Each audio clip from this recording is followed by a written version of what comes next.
O bakit tulala ka? Ano na namang iniisip mo? Iniisip ko yung pera ko, Besh. Bakit? Nasaan ba yung pera mo? Nasa isip ko. Pulis ka ba? Bakit? Ano pa hinihintay mo? Putukan mo na ako. Oo, pangit ako. Pero kahit kailan, never kong ikakahiya ang aking muka. Alam niyo kung bakit? Dahil ang masarap, wala sa muka. Nandito sa baba. Ayan na naman siya. Panay ang post ng pagpapaganda. Alam ka naman mag-post ako ng palosyang-losyang.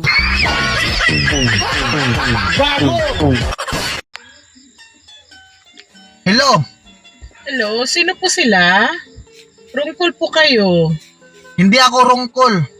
Pwede ba magligaw sa'yo? Gwapo ka ba? Hindi lang ako gwapo.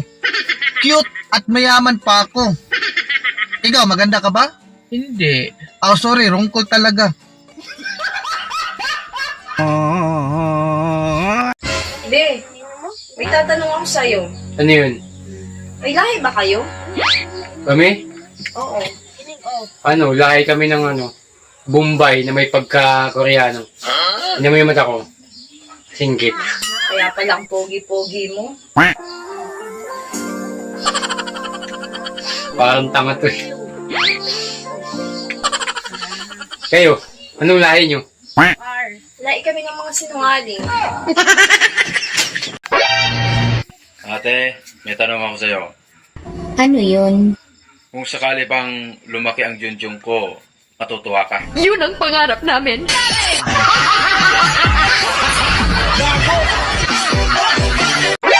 Nani? Kaya sabihin nga pala ako sa'yo. Ano yun? Good news at saka bad news. Ano nga? Sabihin mo na.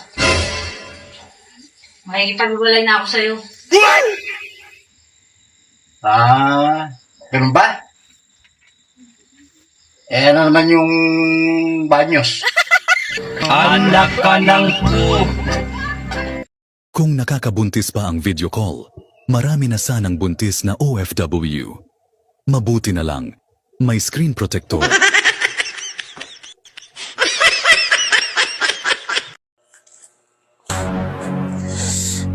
Ako na siguro yung taong pinakamalas dito sa Pilipinas. Bakit? Ano mang nangyari? Noon kasi, nagtatrabaho ako ng maayos. Honest ako sa kumpanya. Pero biro mo, ako pa yung natanggal. Kung nagtatrabaho ka ng maayos, bakit ka natanggal? Iyon na nga eh. Sip-sip yung kasamahan ko. At siniraan ako sa kumpanya namin. Ayan, mahina ka kasi. Tapos sa time na yon, nung pauwi na ako, nag-abang ako ng jeep na masasakyan. May lalaking dumaan. Pinahawakan niya sa akin yung bag. Nagulat ako, bigla siyang tumakbo.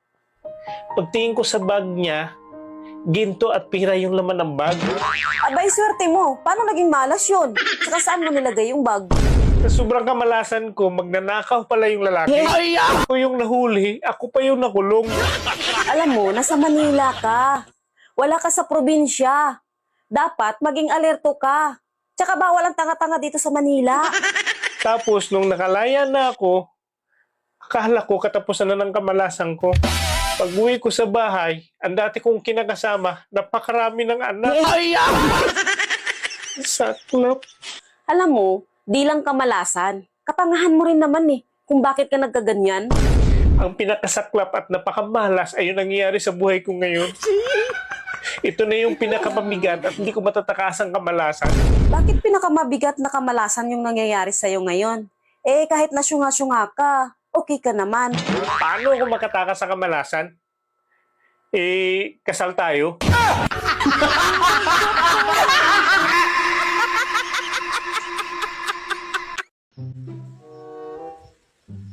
Oh, bakit tulala ka? Anong iniisip mo? Nisip ko lang. Kung hindi kaya tayo nagkakilala, sino kayang asawa mo ngayon? Ah, gayong ka? Eh baka si ano?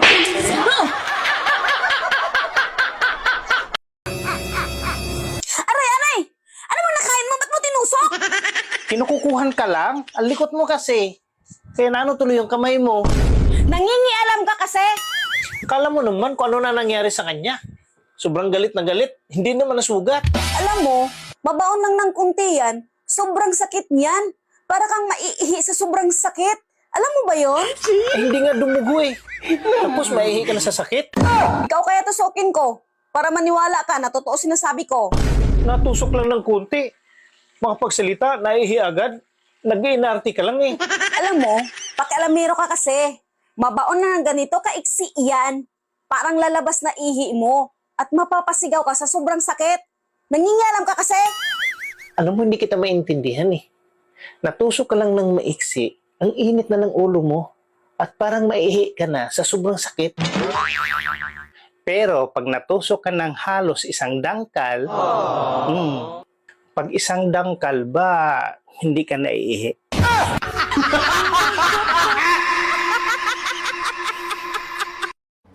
Kailan ka huling nadiligan? Your Honor, hindi ko na po alam. Ganun ba? Sino ang huling nakadilig sa'yo? Your Honor, hindi ko na po maalala po yung pangalan. Saludo talaga ako sa mga lalaking babaero. Kahit alanganin yung muka.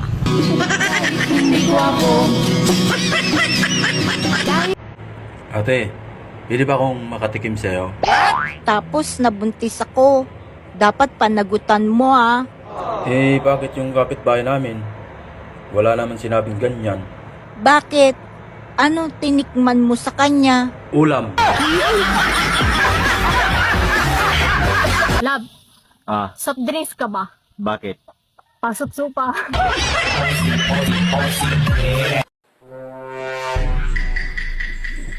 Ops. Bakit ngayon ka lang? Ang labas mo sa trabaho, alas 6. Anong oras na? Alas 10 na. Late ka ng 4 na oras. Sabihin natin yung biyahe mo 1 oras. So mayroon ka pang 3 oras na late. Anong ginawa mo sa 3 oras na yan? Ha? Nag-overtime lang kasi kami sa trabaho. Overtime? Sinong niloko mo? Tumawag ako sa trabaho mo at hindi ka nag-overtime. At saka bakit ka may banbaw na sexy na damit? Akala mo hindi ko alam? Sinusuot ko lang naman yun pag nag-practice kami. Practice ba ka mo? Bakit nakita ka ng friend ko? Sexy ang suot mo at pumasok kayo sa hotel. Saan ang practice doon? Kasama kasi sa practice yun. Kasama sa practice? Bakit lalaki ang kasama mo? Partner kasi kami sa practice para sa Christmas party namin. Hindi ka ba nagsisinungaling? Hindi naman ako nagsisinungaling. Isa sa mga barkada ko ang nagtatrabaho sa hotel na pinasukan nyo. May narinig silang tunog galing sa kwarto nyo. Anong tunog yun? Ungol lang yun. Kita mo na. Nanlalaki ka talaga. Huwag mo sabihin practice yun. Oh, nag-ring yung phone mo. Sagutin mo na. Baka yan yung lalaki na kasama mo sa practice. Ano sabihin ko? Sabihin mo na huwag na niya ulit gawin yung ginawa niya sa'yo. Kasi magkakagulo lang tayo niyan eh. Hello? Sa susunod, wag mo na ako. Anong nantay mo? Sabihin mo na. Wag mo na daw akong pakialaman ha sa susunod. Hindi. Sabihin mo sa kanya kung anong ginawa niya sa'yo, banggitin mo para hindi na niya uulitin. Sa sunod, wag mo na daw ako dilaan ha.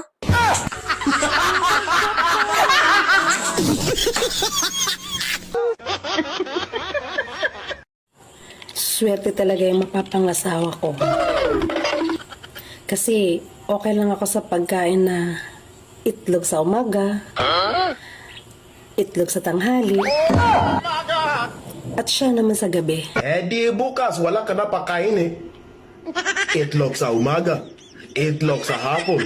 Grabe naman yan. Baka nakalimutan mo. Dalawa lang yung itlog namin. Bukas, mamatay ka na sa gutom.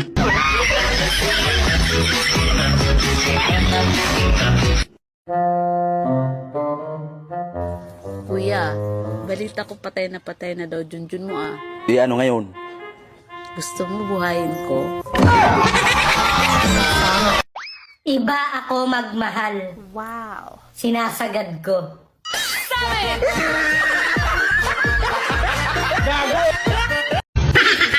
Alam mo, Be, mayaman sana kami kung hindi lang namatay ang lolo ko.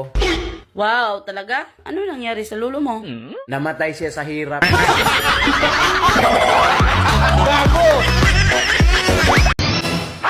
Kuya, may asawa ka na? Wala pa. Ilan taong ka na ba? Matanda na ako. Bakit di mo ako gayahin? May asawa na. May mga anak na. Di naman kasi ako kagaya mo. Na ano? Malibog.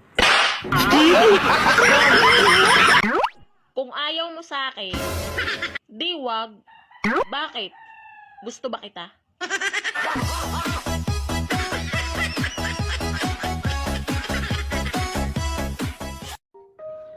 Sabi mo, yumayabang na ako kasi lumalaki na yung ulo ko. Yung totoo, ate. Alin ang gusto mong makita? Yung pagiging mayabang ko? O yung malaking ulo ko? Gago! Gutom ako. Magluto ka? Hindi ako marunong magluto. Kasi wala namang nagturo sa akin. Wala nga din nagturo sa'yo paano magtanggal ng bra. Pero gabi-gabi, natatanggal mo bra ko, di ba? Sige na, magluto ka doon. Patugan ka. Sa dinami-daming babae dito sa mundo, ikaw pa talaga napili. Wow. Siyempre, maganda ako. Nalokohin. Gago! Han, malapit na nga pala uwi ko. Anong gusto mo pa sa lubong? Yung hotdog mo.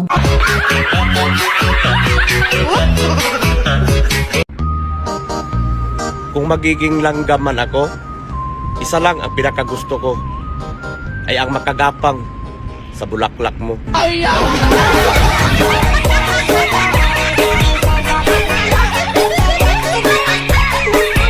Huwag mo akong binibiro.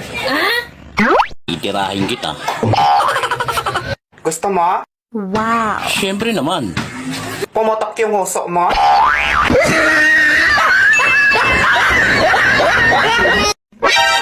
Nagpahula ako kanina. Kasama ka. Ano bang nahulaan sa ating dalawa? Pares daw tayong tigang. Gago! Itong mga lalaking to, sinabi lang ang ayaw kumain. Pilit pa rin sinusubo sa amin.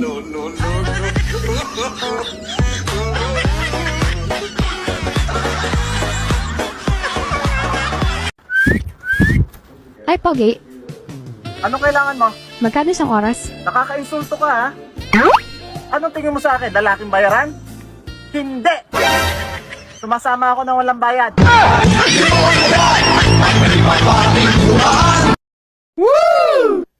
Ang tagal ko na naliligaw sa'yo. Hindi pa rin ako sinasagot. Sorry ha. Hindi naman talaga kasi ako maganda. Maghanap ka na lang na maganda kaysa sa akin. Sorry talaga ha. Ikaw nga na pangit. Hindi ako masagot-sagot. Yung maganda pa kaya? Gago!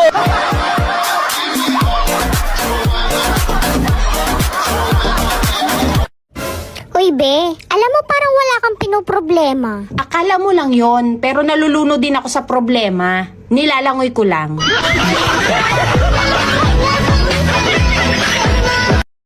Ang mani, pagtititigan mo, pangit talaga. Pero masarap sa panlasa.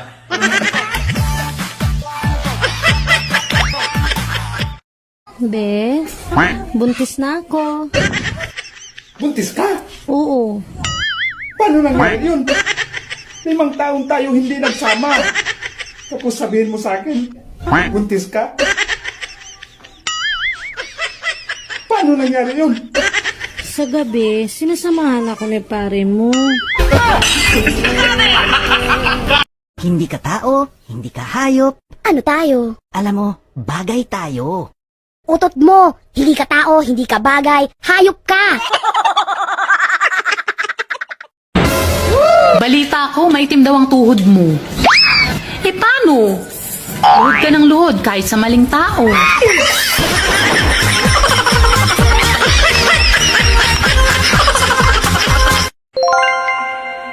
Love, buti pa yung aso natin. Kapag dumarating ako, kinikis yung pa ako. Dapat gawin mo rin sa akin. Bakit? Aso ba ako?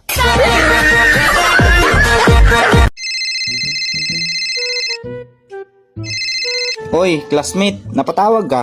May sasabihin sana ako sa'yo, classmate. Ano yun, classmate? 69 tayo. Ha? Ha? Talaga ba, classmate? Oo. Sige. Saan tayo magkikita? Gago, 69 ang grade natin kay sir. Iyay.